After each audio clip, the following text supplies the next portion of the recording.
लेकिन दोस्तों सेक्रेटरी मौसम अगर मैं कुछ आमदेज जनाब एक मरतबा फिर एक ही दिन में इमरान खान साहब एक पर एक नहीं बल्कि दो बिजलियां गिरी हैं। एक तो सुप्रीम कोर्ट ऑफ पाकिस्तान का एक ऐसा फैसला सामने आया है जो कि इमरान खान साहब को किसी तौर पर किसी तरह की कोई मदद देने के लायक नहीं है। तो दूसरी जानिब पाकिस्तानी फौज के अंदर एक ऐसी तैनाती हुई है जो कि इमरान खान साहब के लिए बहुत ही ज्यादा खतरनाक है, क्योंकि इस मरतबा DGISI lieutenant general Nadeem Ahmed Anjum साहब का तबादला कर दिया गया है और अब उनकी जगह पर लेफ्टिनेंट जनरल आसिम मलिक साहब को DGISI तैनात कर दिया गया है, जो कि 30 सितंबर से अपनी जिम्मेदारियां अदा करेंगे। ये बात बहुत ही ज्यादा अहमियत की हामिल इस वजह से है कि ये जो दोनों चीजें हैं ये बैक वक्त सामने आती हैं। पहले सुप्रीम कोर्ट ऑफ पाकिस्तान के सीनियर मोस्ट जज जनाब जस्टिस मंसूर अली शाह साहब का एक तफसीली फैसला सामने आता है जो कि मखसूस नशिस्तों के हवाले से है और 70 सफ़हात पर मुश्तमिल तफसीली फैसले में जनाब जस्टिस मंसूर अली शाह साहब जो हैं वो सारे के सारे मामलात को एक दूसरे के अंदर गुडमुड़ करते हुए नजर आते हैं।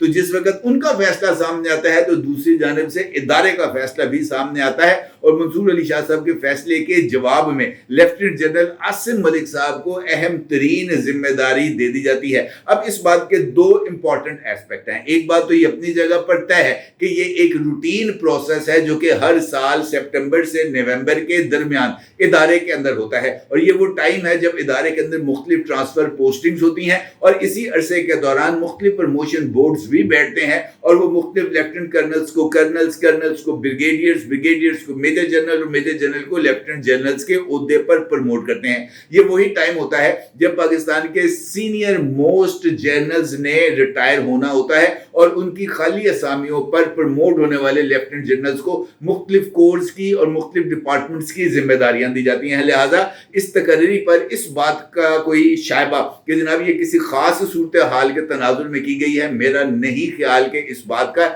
इस तरीके से कोई ताल्लुक है। हाँ, ये बात जरूरत है और इस बात पर जरा गौर करना चाहिए कि इस तकरीरी के बाद पाकिस्तान के पॉलिटिकल सिनेरियो के ऊपर कौन कौन सी तब्दीलियां रूनुमा होंगी। इस सारी सूरत हाल पर आपके साथ बात करूंगा और इन मुमकिन तब्दीलियों का भी जायजा लेंगे, लेकिन उससे पहले जनाब लेफ्टिनेंट जनरल आसिम मलिक साहब का जरा मुख्तसर सा पर्सनैलिटी प्रोफाइल देख लें, क्योंकि इन्होंने 30 सितंबर से अपनी जिम्मेदारियां जो हैं वो अदा करनी है। इस वक्त लेफ्टिनेंट जनरल आसिम मलिक साहब GHQ में एडिशनल जनरल के फराइज सर अंजाम दे रहे हैं। लेफ्टिनेंट जनरल आसिम जो हैं इससे पहले बलूचिस्तान में इन्फेंट्री डिवीजन और वजीरिस्तान में इन्फेंट्री ब्रिगेड कमांड कर चुके हैं। लेफ्टिनेंट जनरल आसिम अपने कोर्स में इजाजी शमशीर भी हासिल कर चुके हैं। इसके अलावा वो चीफ इंस्ट्रक्टर NDU और instructor command and staff college Quetta भी रह चुके हैं। लेफ्टिनेंट जनरल आसिम फोर्ट लेवनवर्थ और royal college of defence studies के ग्रेजुएट भी हैं। ये बात भी बहुत ज्यादा अहमियत की हामिल है कि जनाब लेफ्टिनेंट जनरल आसिम मलिक का ताल्लुक एक फौजी घराने से ही है और उनके वालिद साहब भी पाकिस्तानी फौज का हिस्सा रह चुके हैं। जनरल आसिम मलिक साहब के वालिद जनाब GM मलिक साहब भी पाकिस्तानी फौज के अंदर लेफ्टिनेंट जनरल के ओहदे तक जा चुके हैं। लेफ्टिनेंट जनरल जो है उसके ऊपर उन्होंने रिटायरमेंट हासिल की थी। तो ये मेरा ख्याल है कि ये भी एक यूनिकनेस है जनरल आसिम मलिक साहब की कि बाप भी लेफ्टिनेंट जनरल, बेटा भी लेफ्टिनेंट जनरल। अब अगर मैं आपसे ये कहूं जो कि इनकी तकरीरी की एक और खास रीजनिंग है वो भी बहुत ही ज्यादा अहमियत की हामिल है। आपको याद है कि हालिया दिनों में पाकिस्तानी फौज के एक लेफ्टिनेंट जनरल और साबिक DGISI lieutenant general Faiz Hamid साहब के खिलाफ एक कोर्ट मार्शल की कार्रवाई को इनिशिएट किया गया था, याद है ना आपको। और उसके अंदर ये पहली मर्तबा था कि एक ऐसा लेफ्टिनेंट जनरल जो DGISI के ओहदे पर तैनात रह चुका हो उसके लिए कोर्ट मार्शल की कार्रवाई को ना सिर्फ इनिशिएट किया जाए बल्कि इदारा बाज़ाब्ता तौर पर अपनी प्रेस रिलीज में इस बात का जिक्र भी करे कि टॉप सिटी केस के अंदर जनरल फैज हमीद साहब की जो इन्वॉल्वमेंट है वो बियॉन्ड एनी डाउट्स है। और इसके साथ इस बात का भी एतराफ करे कि जनरल फैज हमीद साहब ने अपने टेन्योर को यानी बतौर DGISI और DGISI की रिटायरमेंट के बाद वो पॉलिटिकल सरगर्मियों में गैर जरूरी तौर पर न सिर्फ मुलव्वस रहे बल्कि इसके लिए उन्होंने इदारे का नाम भी इस्तेमाल किया। वो जो कोर्ट मार्शल की कार्रवाई है उसको बतौर एडजुटेंट जनरल जनाब जनरल आसिम मलिक साहब ने ही इनिशिएट किया था। लिहाजा ये बात इनके लिए बहुत ही ज्यादा अहमियत की हामिल भी है और ये इस बात की तरफ इशारा भी है कि जनरल आसिम मलिक साहब जनरल आसिम मुनीर साहब की पॉलिसीज को लेकर ही आगे चलेंगे। दूसरी जानिब अगर मैं आपसे इस बात का इजहार करूं कि जनरल आसिम मलिक साहब की तैनाती के बाद ये बात तो तय है कि अब इदारे के अंदर बहुत सारी तब्दीलियां आएंगी। ये बात भी तय है कि इदारे के अंदर एक नई सोच के हामिल अफराद मुख्तलिफ ओहदों पर तैनात होंगे और मुमकिना तौर पर डीजीसी और उनके जो मुख्तलिफ जो महकमे हैं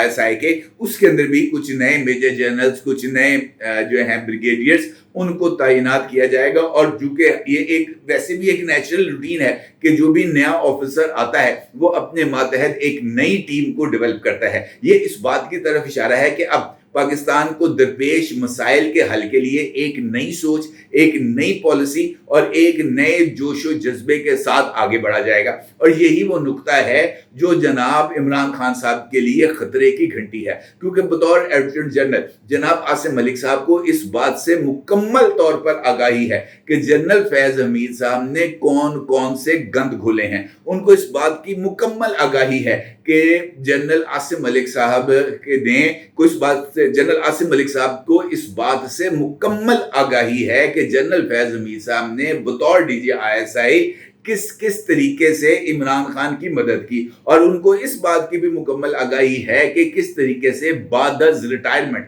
जनरल फैज हमीद साहब ने पाकिस्तानी फौज के एसेट्स को इस्तेमाल किया, किस किस तरीके से जनरल फैज हमीद साहब ने अपनी फॉर्मर ऑफिशियल पोजीशन को इमरान खान की सपोर्ट के लिए इस्तेमाल किया। और सबसे बढ़कर ये कि जनरल आसिम मलिक साहब को इस बात का भी इदराक है और उन्होंने यकीनी तौर पर इस हवाले से वो तमाम डॉक्यूमेंट्स, वो तमाम एविडेंस भी देखे होंगे जो 9 मई के वाकयात से रिलेट करते हैं। और 9 मई के वाकयात यकीनी तौर पर पाकिस्तान के सबसे प्रीमियर इंस्टीट्यूशन के लिए एक ऐसा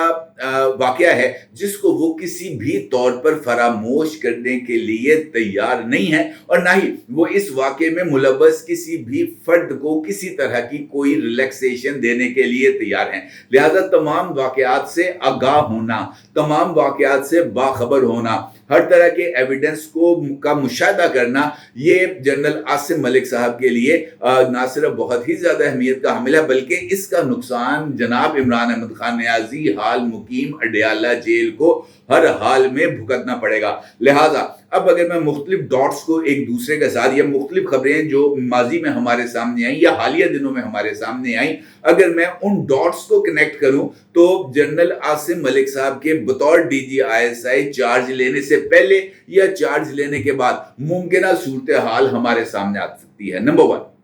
यह खबर मैंने भी की थी और मैंने आपकी खिदमत में इस हवाले से आगाह भी किया था कि पंजाब पुलिस को एक लिस्ट मौसूल हुई है जो कि 3700 अफराद पर मुश्तमिल है, और ये लिस्ट के अंदर वो तमाम लोगों के नाम शामिल हैं जो 9 मई के वाकयात में डायरेक्टली और इनडायरेक्टली मुलव्वस थे। इनमें वो तमाम अफराद भी शामिल हैं जो इस वक्त ज़ेरे हिरासत भी हैं, और वो तमाम अफराद भी शामिल हैं जिनको अदालतों ने रिहाई भी दी है। ये 3700 अफराद के बारे में पुलिस को ये हिदायत की गई है कि पायना नजर रखना है, सजे कभी जान नहीं देना। इसका मतलब ये है कि ये 3700 अफराद इस वक्त इदारे के रडार पर हैं, और ये रडार पर थे। और 9 मई के वाकयात के ऊपर जैसे ही मिलिट्री ट्रायल के हवाले से जो मुमकिन तौर पर आईनी तरमीम आनी है, जैसे ही उसको कॉन्स्टिट्यूशनल कवर मिलना है, ये 3700 अफराद ने सबसे पहले चुकाया जाना है और इनको मिलिट्री ट्रायल के लिए ट्रांसपोर्ट कर दिया जाएगा